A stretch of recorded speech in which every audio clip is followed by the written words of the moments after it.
Hi there. Apologies for the wet hair. I don't like it to dry in a ponytail or it gets this little crease in it, so, you know, it's not ratty, it's just wet.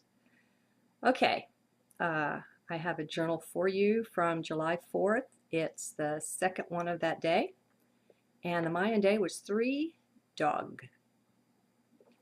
Here's a new one for you. How aware are you? Excuse me while I find the mouse. How aware are you of how very unkind your mind is to you? We're not speaking of your interactions with anyone else, just how you interact with yourself. Have you actually listened to your self-talk recently? Are you aware of how manipulative and controlling it is? Now, do you think that if you really and truly loved yourself, that you would allow mind to speak to you this way? Consider it. Chances are good that you would not even allow such words to be said to someone else if your self-talk is like the norm. Nor would you allow someone else to speak to you that way, right? Well, what's going on here? Why do we put up with this abuse? I suspect it's largely because we feel a bit helpless in the face of the mind's aggression. Come on, be willing to call it like it is. I heard some object to the strong wording. Let's be nothing but real with this. Otherwise, we fool no one but the self and accomplish nothing to boot. To boot. Got to look that one up. I sense it may be going the way of file 13. I'll let you know. I think it's a robber's terminology. Meanwhile, be in heart with this, where you'll find a total openness to honesty to what is, whatever it is. In heart, we're all lovers of truth. In addition, I suggest you may like to quickly sync up with the moment of your life review for this life. That's a great way to align and readjust both perspective and priorities. Things look hugely different from that point of view, usually. Okay, back to our self-talk. Unless you're one of those blessed by having it largely, or who knows, even completely hushed up, chances are that you're abusing you. Most of it goes unnoticed simply because it's unpleasant and it's so continuous. So I suggest we all spend the next convenient 24 hours paying close heed to what goes on in our head. Instead of ignoring it, take a few notes. It'll help later. Now, self-love is the real issue here. I'm using the mechanism of our self-talk just to illustrate an easily accessible, it's not a measure of that, but evidence of that. What we allow the mind to say to the self. Now, whatever else you do, please don't self-criticize for this. It's only normal and natural and not even quite your fault, since it has its origin for most of us in the childhood programming we received at home, at school, and at play. So we can start our new self-love program by ceasing all self-criticism right away, nor by at least setting that intent. And it's quite all right if it doesn't stop immediately. Here in 3D, most things play out over time. Don't be fooled. Just because it doesn't cease immediately doesn't mean a thing. If you choose this, it will cease. You may be sure. A good thing to recognize here is that much or most of any issue you face is locked in your system of beliefs. These things grow in your garden of belief that later manifest themselves where you can see them in your life. The best place to work to remove them is there in the garden. So get out the gloves and let's get to work. Not to go too deeply into it, but who and what do you believe yourself to be? Chances are good that this will require some possibly major adjustment in there, else your efforts to start treating the self kindly will fail. If you believe you deserve the abuse, then trying to stop it is just to work against the self, against your subconscious beliefs. Do you see? So, if you're really serious about turning over a new leaf with regard to how you treat you, then you would do well to spend some time assessing your interior garden. Look into what you really believe about you. Write it all down, both the quote-unquote good and quote-unquote bad. And maybe later we'll see how those are value judgments and have no place in heart. But for now, they convey what is meant, so they work. I mean, things work until they don't, right? Once you have a good list of your basic beliefs about you, the ones you can access most easily, it'll be time to get to work. I'm going to suggest a few basic beliefs, new ones, for you to adopt. Take the ones you feel good about or modify them to suit. You can, of course, come up with your own. This is just to get you going. The beliefs that are both true and will be most helpful in coming into true or divine self-love are just a few. The first one is that you are truly divine, your essence, your core. You are a source beam, a shining light straight from source. You are source, the real substance of that, just not in the fullness or quantity, if you will. In quality, you and source are one and the same. So are we all. Now, everything else flows from that first belief that you are divine. It is only natural that as a divine being, you're immensely powerful. Not being aware of this, you haven't yet accessed this power in your life, or not completely, so you may not have evidence yet of this truth. Being divine, you're also quite unlimited. Doesn't it just follow? While there are some limitations built into 3D to help make it work, many of these don't apply to you once you reach a certain point of understanding or awareness or whatever it is. It can be fun just discovering how many of these limits are unreal. Now, the next one is that simply anything is possible. Even were you not divine, this would still be the case. You've heard it said that there are exceptions to every rule. Well, this is because simply anything is possible. Even though this one may seem a bit of a stretch, I suggest you adopt it. Give it a try. It's a great belief to use to clean up a lot of false and limiting beliefs. It undercuts most of them quite nicely. And if you can't totally adopt it as a belief, then adopt it as a possibility. You know, just take the next step, whatever that is. Since most of us have either obvious or hidden issues around worthiness, it's important to directly address this one. You are worthy of infinite love, unconditional love. Source's love is complete, leaving no one and nothing out, and that includes you. Besides, you're divine, remember?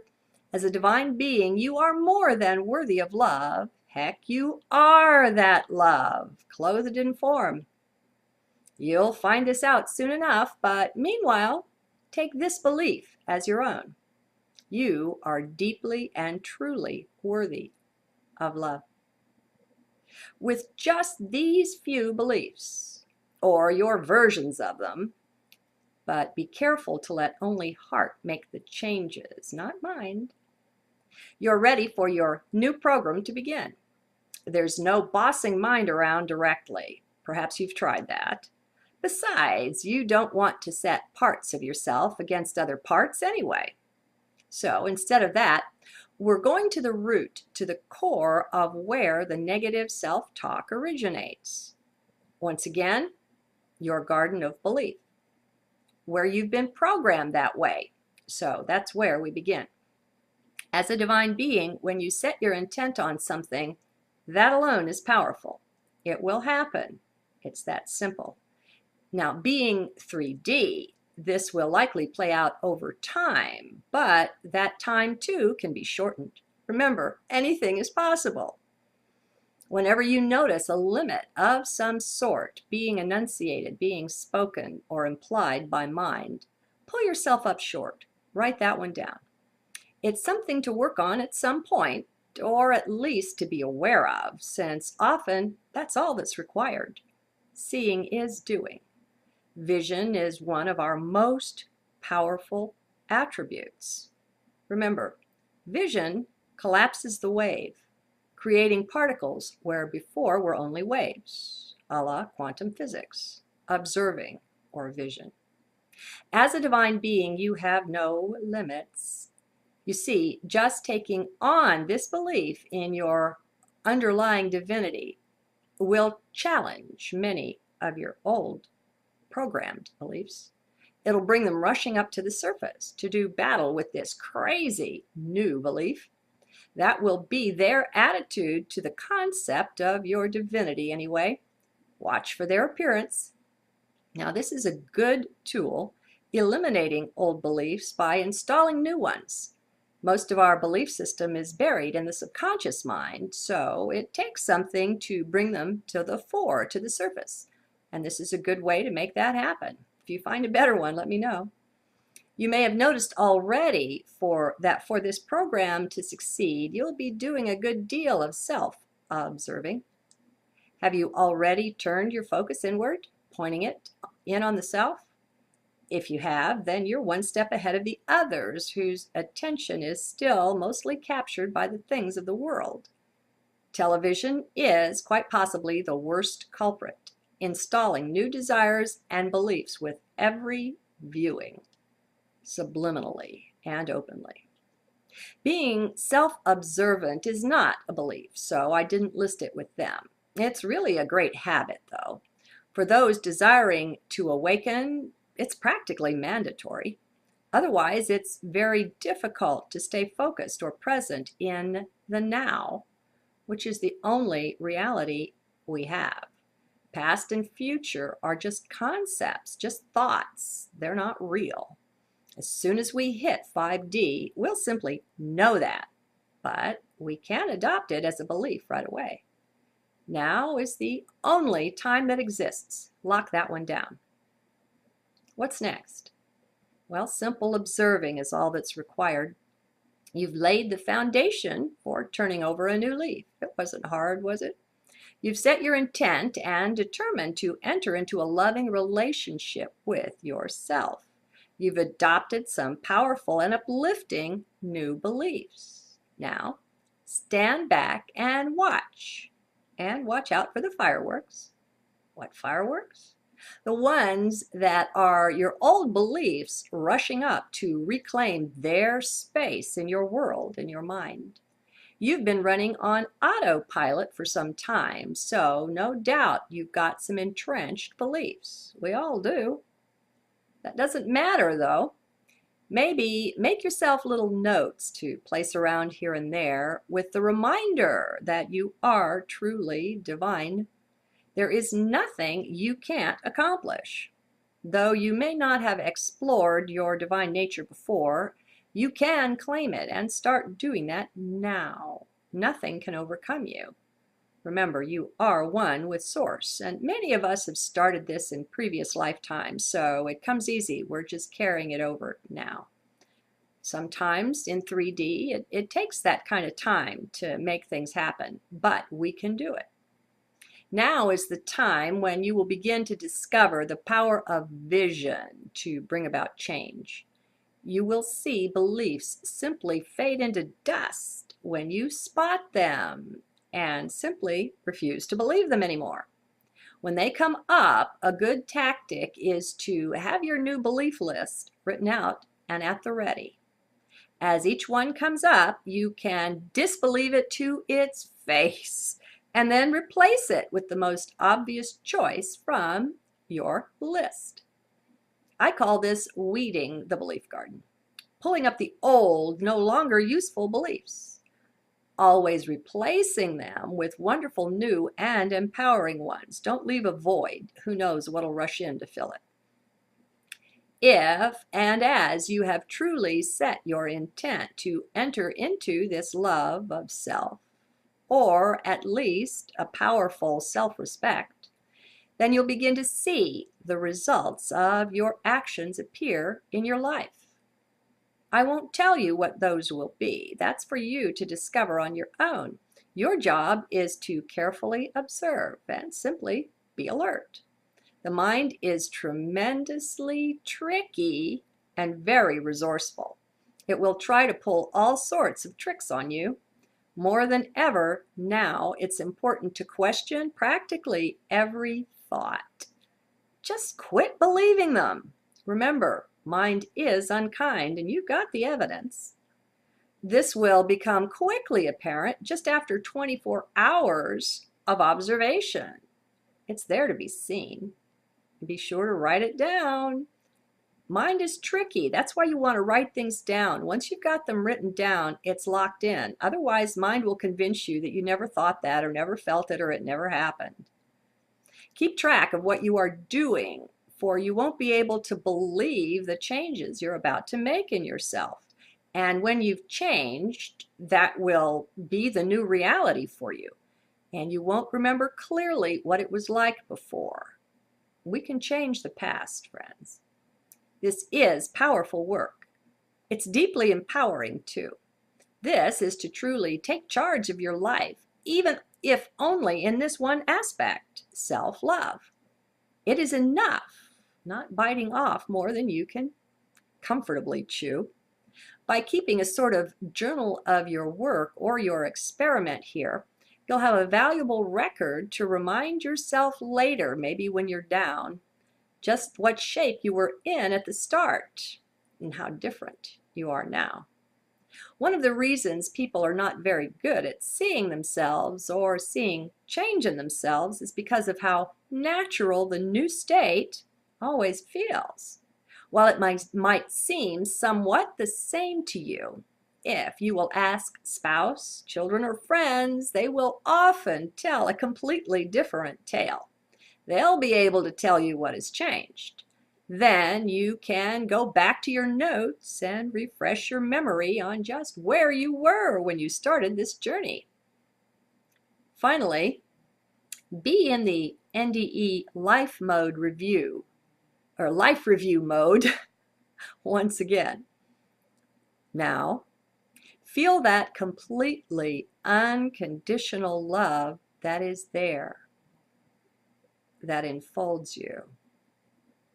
Let that feeling sink in, soak in. Spend some time with this now and then.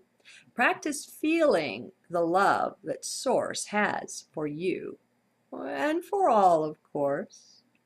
Bask in that.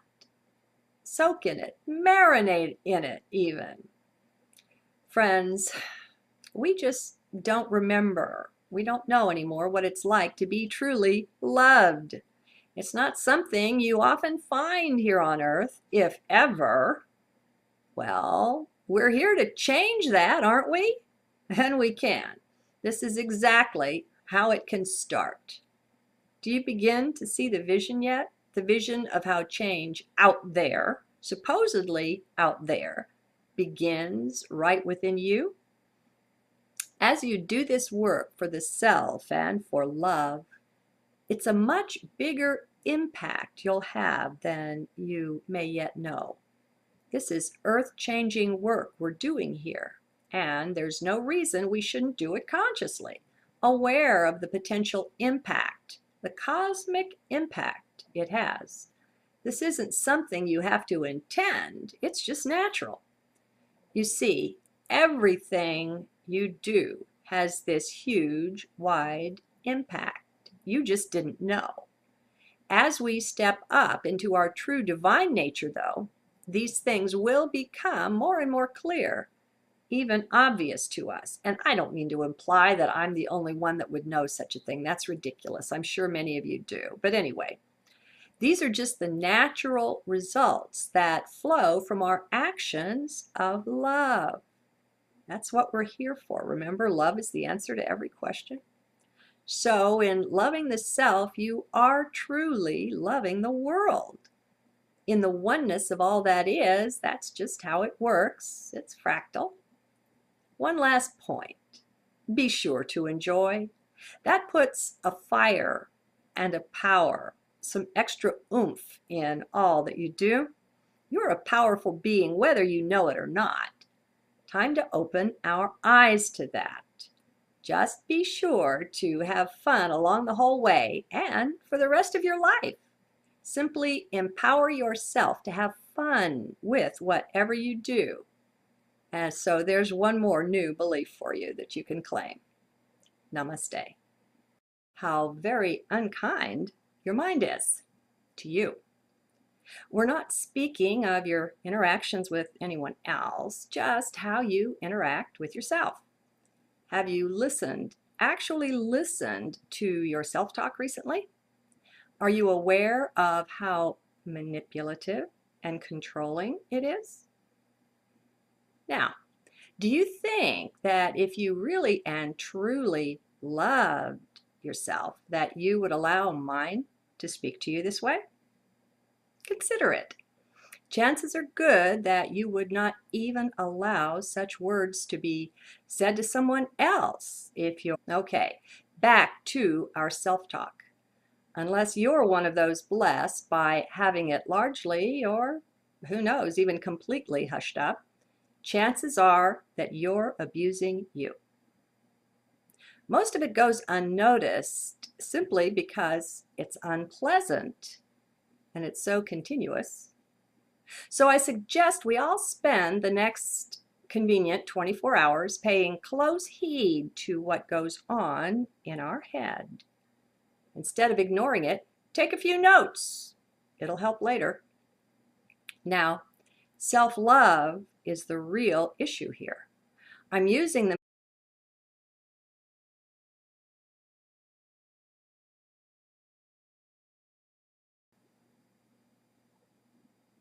Hi there. Apologies for the wet hair. I don't like it to dry in a ponytail or it gets this little crease in it, so, you know, it's not ratty, it's just wet. Okay, I have a journal for you from July 4th. It's the second one of that day, and the Mayan day was 3 dog. Here's a new one for you. How aware are you, excuse me while I find the mouse, how aware are you of, since it may be going the way of file 13? I'll let you know. I think it's a robber's terminology. Meanwhile, be in heart with this, where you'll find a total openness to honesty, to what is, whatever it is. In heart, we're all lovers of truth. In addition, I suggest you may like to quickly sync up with the moment of your life review for this life. That's a great way to align and readjust both perspective and priorities. Things look hugely different from that point of view, usually. Or self-talk is like the norm. Nor would you allow someone else to speak to you that way, right? Well, what's going on here? Why do we put up with this abuse? I suspect it's largely because we feel a bit helpless in the face of the mind's aggression. Come on, be willing to call it like it is. I heard some object to the strong wording. Let's be nothing but real with this. Otherwise, we fool no one but the self and accomplish nothing to boot. To boot. Got to look that one up.